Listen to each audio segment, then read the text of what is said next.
दोस्तों, पार्लियामेंट में हमारे नेता ये कहते हुए नहीं थकते हैं कि हमारा देश बहुत तेजी से आगे बढ़ रहा है। हमारा देश दुनिया की चौथी सबसे बड़ी अर्थव्यवस्था बन गया है। हमारे देश ने जापान को पीछे छोड़ दिया है। हमारे देश ने फलां देश को पीछे छोड़ दिया है। हमारे देश ने यही कर दिया, वो कर दिया।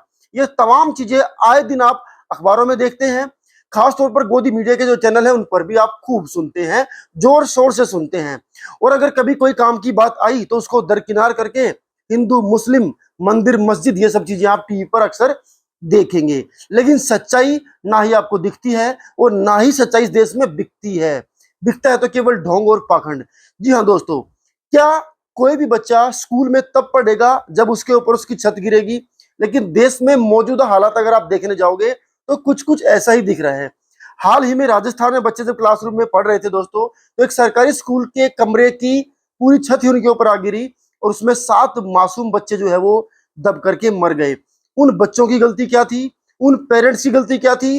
गलती केवल इतनी ही थी कि सरकार ने कहा कि सरकारी स्कूल बहुत अच्छे हैं। पेरेंट्स ने ये बात मान ली, बच्चों ने ये बात मान ली और उन बच्चों का दाखिला करा दिया गया उस गवर्नमेंट स्कूल में। क्या भारत देश तब पढ़ेगा जब उनके ऊपर छतें गिरती रहेंगी? आए दिन आप खबरें सुनते हैं कि सरकारी स्कूलों के हालात क्या है। आए दिन आप खबरें सुनते हैं कि किस तरीके से गवर्नमेंट स्कूल्स को मर्ज किया जा रहा है। आए दिन आप खबरें सुनते हैं कि किस तरह टीचर्स इस बात को लेकर के धरने पर बैठे हुए हैं कि उनको उनके अधिकार नहीं मिलते हैं। आए दिन ये खबरें सुनते हैं कि टीचर्स इस बात के खिलाफ बैठे हैं कि स्कूल्स को बंद किया जा रहा है, उनको अलग अलग डिपार्टमेंट्स में शिफ्ट किया जा रहा है। तो ये सब चीजें दोस्तों अगर आप देश में देखेंगे और ये सब चीजें अगर देश में होती रहेंगी तो क्या आप इस बात को शान से कह पाएंगे? क्या इस बात को आप प्राउडली कह पाएंगे कि हाँ, हम दुनिया की चौथी सबसे बड़ी अर्थव्यवस्था है?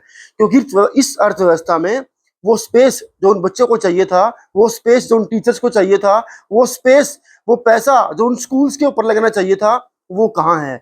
फिर वो अर्थव्यवस्था का पैसा कहाँ जा रहा है? फिर वो अर्थव्यवस्था चौथी होने का फायदा क्या है अगर बच्चों को ना ढंग के रूम मिलेंगे, ना उनको फैसिलिटीज मिलेंगी, ना उनको ट्रांसपोर्टेशन मिलेगा? अगर आप सरकारी स्कूल में जाकर के देखोगे, कंप्यूटर के नाम पर वहां पर कुछ नहीं मिलेगा, गेम्स के नाम पर वहां कुछ नहीं मिलेगा, फैसिलिटीज के नाम पर वहां कुछ नहीं मिलेगा। और जब मैं ये बात कह रहा हूं तो मैं ऐसा नहीं कह रहा हूं कि 100% गवर्नमेंट स्कूल्स में ऐसा है।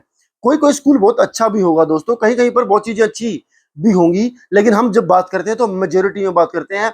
मोर देन 50% स्कूल्स ऐसे हैं दोस्तों कि आप जाकर के देखोगे आपको लगेगा पढ़ाई तो क्या, यहाँ पर कुछ भी नहीं हो सकता। आप इस बारे में क्या सोचते हैं? आपका इस बारे में क्या मानना है?